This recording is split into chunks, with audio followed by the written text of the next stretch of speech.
बिस्मिल्लाहिर्रहमानिर्रहीम। मेरे मुअज़्ज़ज़ नाज़रीन, अस्सलामु अलैकुम वरहमतुल्लाहि वबरकातुहू। आज की इस वीडियो में एतिकाफ़ बैठने का तरीका, एतिकाफ़ करने की नीयत और एतिकाफ़ की फ़जीलत, ये इंशाअल्लाह ताला आज की वीडियो में सुनेंगे। सबसे पहले तो आप एतिकाफ़ जो सुन्नत मुअक्किदा अल किफ़ाया है रमज़ानुल मुबारक के आखिरी अशरे का, उसकी फ़जीलत सुनिए। हज़रत सैयदतुना आयशा सिद्दीक़ा रज़ियल्लाहु ताला अन्हा रिवायत फरमाती हैं कि रसूलुल्लाह सल्लल्लाहु ताला अलैहि वसल्लम ने इरशाद फरमाया, मन इतकफ़ा ईमानन व इहतिसाबन गुफ़िर लहू मा तक़द्दम मिन ज़ंबिही, कि जिसने ईमान और सवाब हासिल करने की नीयत से एतिकाफ़ किया तो अल्लाह रब्बुल आलमीन उसके पिछले सारे गुनाह माफ़ फरमा देगा।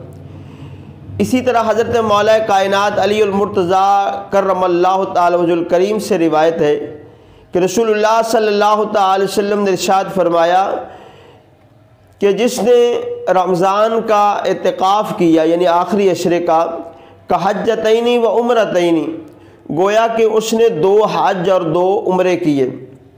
अब मेरे मोहतरम भाइयों, एतिकाफ़ कब बैठें, इसका तरीक़ाकार क्या है, एतिकाफ़ की नीयत कैसे करें।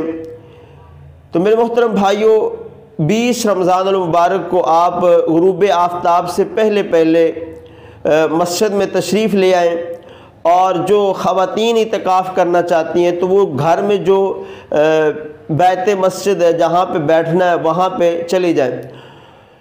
तो गुरूब आफ्ताब से पहले आप नियत कर लें। नियत का तरीका क्या है, नियत कैसे करनी है कि मैं अल्लाह की रज़ा के लिए रमज़ानुल मुबारक के आखिरी अशरे के सुन्नत एतिकाफ़ की नियत करता हूँ। इसी तरह ख़वातीन भी नियत कर सकती हैं कि मैं अल्लाह की रज़ा के लिए रमज़ानुल मुबारक के आखिरी अशरे का सुन्नत एतिकाफ़ की नियत करती हूँ। तो नियत आप कर लें गुरूब आफ्ताब से पहले। उसके बाद आप मस्जिद में रहें और एतिकाफ़ में बैठ जाएं, अल्लाह की इबादत करें, खुशू खुज़ू के साथ जितना हो सकता है। फ़जूल बातों से परहेज़ करें और फ़जूल कामों में अपने आप को ना लगाएं, बल्कि कम खाएं, कम सोएं, और इन 10 दिनों में जितना ज़्यादा हो सकता है आप अल्लाह की इबादत करें, कुरान की तिलावत करें, ज़िक्र अज़कार करें, दुरूद पाक पढ़ें। तो फिर आपको एतिकाफ़ का जो सही मकसद है वो हासिल हो जाएगा।